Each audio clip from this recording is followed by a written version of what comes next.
1个月前还被洛杉矶快船疯狂点菜的湖人，却在今天用防守赢得了这次的洛城德比大战。两笔交易和球队关键防守悍将的付出，或许才是这让球队蜕变的根本原因。时间拉回到1月20号，两队迎来本赛季的第一次洛城德比，这对于双方来说是一场关键的卡位战。两支球队的胜场只差了 0.5 个。然而让人意外的是，詹梅都同时健康出战的情况，却让湖人大比分落后。两队在防守端的差距不是一星半点，快船敢单防詹梅，但湖人拿小卡和哈登根本没有办法。里弗斯和巴春磊在低位疯狂被小卡点菜，湖人多个防守弱环的单防和换防让他们吃了不少亏，甚至祖巴茨也在内线翻江倒海。两队的综合防守能力根本不在同一级别，湖人能依赖的只有自己的进攻，可恰恰球队整体外线命中率低下，只依靠詹梅的发挥根本打不死人。加上浓眉最熟悉的打法是4号位，对于祖巴茨这种大号中锋占不了多少便宜。那段时间湖人还处于严重的缺人状态，范德比尔特长时间养伤，替补中锋海斯刚打了10场就受伤倒下，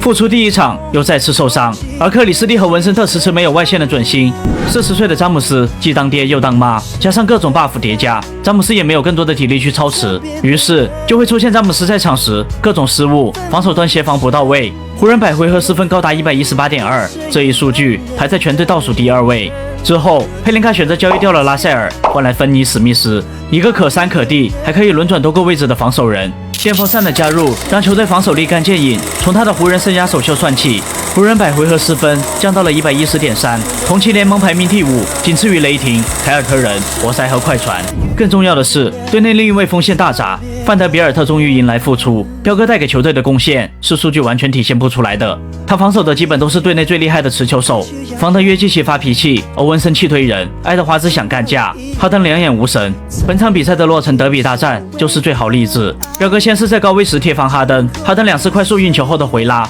都没有甩开范德比尔特的防守，反而自己运球失误造成丢球。另一方面，在东契奇交易中，湖人虽然失去了克里斯蒂、戴维斯2位防守高手，但却让球队同时拥有了3台发动机。东契奇的持球打法不仅减轻了詹姆斯在整场比赛的体力分配，与此同时，球队的防守资源却并没有下降，进攻压力减轻，且身边有了更好的帮手后，詹姆斯便可以把更多的精力放到无球和防守中。从基础数据看，詹姆斯在赛季前的前23场比赛，场均只有 0.7 次抢断和 0.6 次盖帽。而在最近出战的29场比赛，他在出场时间少了近1分钟的情况下，场均还能送出 1.1 次抢断和 0.6 次封盖。特别是在东契奇复出后，詹姆斯在场时，球队的百回合失分甚至降到了 104.3， 而他将对位人的准心也限制在了 41.1。这就是为何很多人会说，在湖人的比赛中把东契奇熬下去了，还有个充满体力的詹姆斯。另外，湖人还召回了双向合约的乔丹·古德温。古德温虽然进攻不够出色，但却是一位以拼抢篮板和防守强硬著称的球员，时不时还能成为外线的尖刀。现在看来，湖人即便在与黄蜂的交易中失去了威廉姆斯，但他们小众人的防守能力却非常可怕。过去21场比赛，湖人取得了17胜4负，而5连胜期间，对手得分均被限制到了102。今年的洛杉矶湖人有机会再次登顶吗？